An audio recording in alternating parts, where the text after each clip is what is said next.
आज हम आपको एक कहानी और सुनाना चाहते हैं। हम आपको संजू सैमसन की कहानी सुनाना चाहते हैं। चाहे आप क्रिकेट के खिलाड़ी हैं, छात्र हैं, कहीं पर नौकरी करते हैं, ये कहानी आप सबको हिम्मत देगी और एक लाइफ लेसन भी देगी। संजू इस वर्ल्ड कप में प्लेयर ऑफ द टूर्नामेंट चुने गए हैं और भारत की जीत में उनका बहुत बड़ा योगदान है। उनकी उम्र 31 साल है, यानी आप कह सकते हैं कि उन्हें ये सफलता, उन्हें ये मौका बहुत देर से मिला। ये वो उम्र होती है जब बड़े बड़े प्रतिभाशाली खिलाड़ी इस उम्र में आकर रिटायर होने के बारे में सोचने लगते हैं।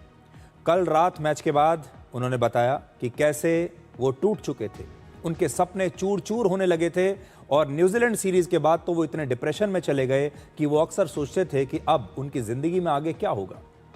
एक ऐसा खिलाड़ी जो 31 साल की उम्र तक सिर्फ एक मौके का इंतजार करता रह गया, जिसने ज्यादातर समय खेल के मैदान के बाहर बेंच पर बैठे हुए बिताया, ये सोचते हुए कि मेरी बारी कब आएगी। 15 खिलाड़ियों में तो उनका नाम होता था, लेकिन प्लेइंग 11 में उनका नाम नहीं होता था। 2024 के वर्ल्ड कप में वो एक मैच भी नहीं खेल पाए, बावजूद इसके कि उन्हें टीम में चुना गया और हर मैच उन्होंने मैदान से बाहर बेंच पर बैठकर देखा, ये सोचते हुए कि अगर मैं खेलता तो मैं ऐसा करता, अगर मैं मैदान में होता तो मैं वैसा करता। लेकिन वो मैनिफेस्ट करते रहे, सोचते रहे, कल्पना करते रहे कि एक ना एक दिन मैं जरूर सफल रहूंगा। इसके बाद उन्होंने इस मुश्किल दौर में सचिन तेंदुलकर की मदद ली और सचिन ने उन्हें सिखाया कि मुश्किल समय में मानसिक रूप से मजबूत कैसे बने रहना है और इस दौरान अपने खेल को भी लगातार कैसे और मजबूत बनाते रहना है। संजू सैमसन की ये कहानी क्रिकेट से ज्यादा धैर्य, आत्मविश्वास और इंतजार की कहानी है। और इस कहानी से आप क्या सीख सकते हैं? पहला, कई बार जिंदगी में टैलेंट से ज्यादा जरूरी होता है सही समय का इंतजार करना, अपनी बारी का इंतजार करना। बहुत सारे लोग सोचते हैं कि हम बहुत टैलेंटेड हैं, प्रतिभाशाली हैं, फिर हमें मौका क्यों नहीं मिल रहा। इसलिए धैर्य रखिए, इंतजार करना सीखिए, आपका मौका, आपका दिन भी जरूर आएगा और ये संजू ने सिखाया है। दूसरा, हर मौके को आखिरी मौके की तरह लीजिए। मौका छोटा हो सकता है, लेकिन उसे बड़ा बनाना हमारे हाथ में होता है, जैसा कि संजू ने किया। तीसरा, आलोचना और उपहास के बीच शांत रहना सबसे बड़ी ताकत है। संजू की कितनी आलोचना होती थी, कहा जाता था कि संजू को, किस प्लेयर को हटाकर संजू को हम मौका दें, टीम में कोई जगह ही नहीं है, संजू कहीं फिट नहीं बैठते। यह कहा जाता था कि किस खिलाड़ी को ड्रॉप कर दें कि हम संजू को मौका दे दें। फिर भी संजू ने इंतजार किया और जिस दिन वो मौका मिला संजू को, उसी दिन संजू ने इस मौके का पूरा फायदा उठाया। चौथा, हर खिलाड़ी या हर प्रोफेशनल को बार बार खुद को साबित करना होता है, हर बार हर मैच में साबित करना होता है, हर परीक्षा में साबित करना होता है। चाहे आप क्रिकेटर हैं या आप कहीं नौकरी करते हैं या आप छात्र हैं, आपको कोई परीक्षा देनी है, ये सब पर लागू होता है। और पांचवां, सोशल मीडिया के इस जमाने में भी संजू सैमसन बहुत लो प्रोफाइल रहते हैं, यानी जो सादगी है उसका भी एक प्रीमियम होता है। हर सफलता शोर मचाकर नहीं मिलती, कभी कभी शांति भी बहुत बड़ी ताकत होती है। और क्रिकेट की भाषा में कहें तो लाइफ में कई बार हम बाउंड्री मारना चाहते हैं, लेकिन संजू सैमसन की तरह कई बार सही बॉल का इंतजार करना भी सबसे बड़ी समझदारी है। I kind of genuinely feel that all the pain, all the setbacks have made me much stronger, and that is the only reason why I could do what I did. So I kind of feel that all the pain and all the setbacks and all the disappointment in life and in career, if used in a positive manner, can be a really great strength in your life. So I think that's what happened, and I'm very grateful. Team India में इस बार एक और बहुत बड़ा बदलाव देखने को मिला, जिस पर आपने शायद ध्यान दिया होगा।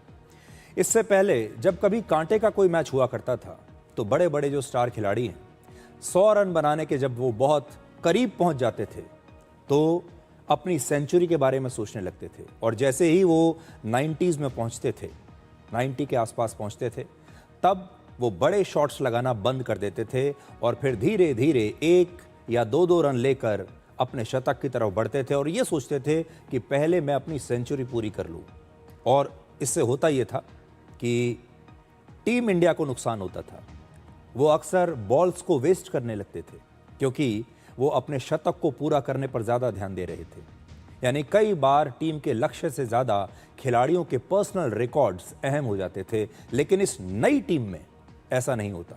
और इस वर्ल्ड कप में संजू सैमसन की 3 पारियां 97 रन्स और फिर 89 और दोबारा 89 रन की जो पारी उन्होंने खेली, यहां पर हर बार वो अपने शतक के कितने करीब पहुंच गए, कितने पास थे अपने शतक के।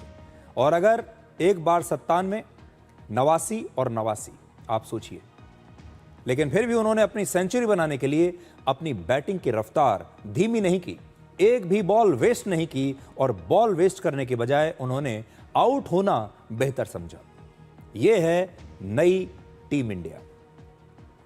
टीम इंडिया में अर्शदीप सिंह जैसे कुछ खिलाड़ी भी हैं। यह बिल्कुल नई तरह की टीम है जो क्रिकेट के साथ साथ सोशल मीडिया का गेम भी बड़ी अच्छी तरह समझते हैं। वर्ल्ड कप जीतने के बाद अर्शदीप सिंह ने एक वीडियो में गौतम गंभीर से कहा कि आज तो हंस दो, क्योंकि गौतम के बारे में कहा जाता है कि वो कभी हंसते ही नहीं, किसी ने उन्हें मुस्कुराते हुए देखा ही नहीं है। तो अर्शदीप ने उनसे कहा कि आज तो हंस दीजिए। और इस वीडियो को लगभग 5.5 करोड़ व्यूज मिल चुके हैं। और उनके जो दूसरे वीडियोस हैं, कल वो जीतने के बाद लगातार एक के बाद एक वीडियोस बनाते गए, और दूसरे वीडियोस भी उनके ऐसे हैं जो हर वीडियो को मिलियन व्यूज मिल रहे हैं। आप देखिए, ये सारा आज हमने उनका स्क्रीनशॉट निकाला है latest. 71 million, 55 million, 34 million, 27 million, 68 million, 35 million, 31 million. आप देखते जाइए कि अर्शदीप भयंकर स्कोर कर रहे हैं इंस्टाग्राम पर। तो आज का क्रिकेट सिर्फ मैदान तक सीमित नहीं है। अर्शदीप समझते हैं कि मैच के साथ साथ सोशल मीडिया भी उतना ही बड़ा खेल बन चुका है। और कल हमारे देश के इन खिलाड़ियों ने सोशल मीडिया का भरपूर उपयोग किया, बहुत सारे वीडियोस बनाए, बहुत मौज मस्ती की। और देश के जो लोग हैं, हमारे जो व्यूअर्स हैं, उन्होंने भी इसे बहुत पसंद किया। और आप देख सकते हैं कि बम्पर व्यूज अर्शदीप सिंह को मिले। तो इसलिए आज हम आपको ये जरूर कहना चाहेंगे कि भारत वर्ल्ड कप क्रिकेट जीत गया। और 3 बार ये वर्ल्ड कप क्रिकेट जीतने वाला भारत अकेली टीम है। अपने होम कंट्री में होस्ट रहते हुए वर्ल्ड कप जीतने वाला पहला देश है। T20 में लगातार 2 बार वर्ल्ड कप जीतने वाला भारत पहला देश है। इतने सारे रिकॉर्ड्स बन रहे हैं। इसका मतलब ये नहीं है कि भारत ने इस टूर्नामेंट में अच्छा प्रदर्शन किया, वो तो है ही, लेकिन इसका मतलब ये है कि भारत में मूलभूत रूप से क्रिकेट को लेकर बहुत बड़े बड़े बदलाव हो रहे हैं। क्रिकेट के इंफ्रास्ट्रक्चर में बहुत बड़े बदलाव हो रहे हैं। भारत में जो क्रिकेट का सिस्टम है उसमें बहुत बड़े बदलाव हो रहे हैं। और जितना काम भारत में क्रिकेट को लेकर हो रहा है, शायद और किसी देश में इतना काम नहीं हो रहा। यहाँ तक कि पाकिस्तान के क्रिकेट के जो खिलाड़ी हैं वो भी अब कितने हैरान हैं ये सोचकर कि भारतीय क्रिकेट में अगर आप डेप्थ देखेंगे, हमारी जो बेंच स्ट्रेंथ है उसे आप देखेंगे, हमारी प्रतिभा को देखेंगे, टैलेंट पूल को देखेंगे, जो सुविधाएं भारत में इन खिलाड़ियों को अब नई नई मिल रही हैं, जिस तरह की कोचिंग मिल रही है, जिस तरह का इंफ्रास्ट्रक्चर मिल रहा है, जिस प्रकार का डोमेस्टिक क्रिकेट हमने तैयार किया है वो मिल रहा है, उसके बाद ये निरंतर जीत आपको हासिल होती है। कभी कभार तो सभी टीमें जीत जाती हैं, लेकिन लगातार टीम का शानदार प्रदर्शन तब होता है जब आप उसके इंफ्रास्ट्रक्चर में और उस क्रिकेट के सिस्टम की गहराई पर आप काम करते हैं, जब आप उसमें नए और अच्छे बदलाव लेकर आते हैं। और एक और अच्छी बात यह है कि भारत कल जब ये वर्ल्ड कप फाइनल खेल रहा था, उस दौरान सभी पूर्व क्रिकेट खिलाड़ी स्टेडियम में मौजूद थे। आपने देखा होगा MS धोनी मौजूद थे, आपने देखा होगा रोहित शर्मा मौजूद थे, आपने देखा होगा कि कपिल देव वहाँ पर मौजूद थे। बड़ी बात यह है कि हम अपने पूर्व क्रिकेट कप्तानों का, हमारे जो लेजेंड्स हैं, उनका हम सम्मान भी करते हैं। उन सभी को क्रिकेट के मैदान पर स्टेडियम में आमंत्रित किया गया कि आइए आप भी देखिए, और हम जो आपकी सफलताएं हैं उनका भी हम सम्मान करते हैं, और आप एक प्रकार से आकर एक आशीर्वाद दीजिए, आप भी जश्न में शामिल होइए। ये कितनी अच्छी बात है।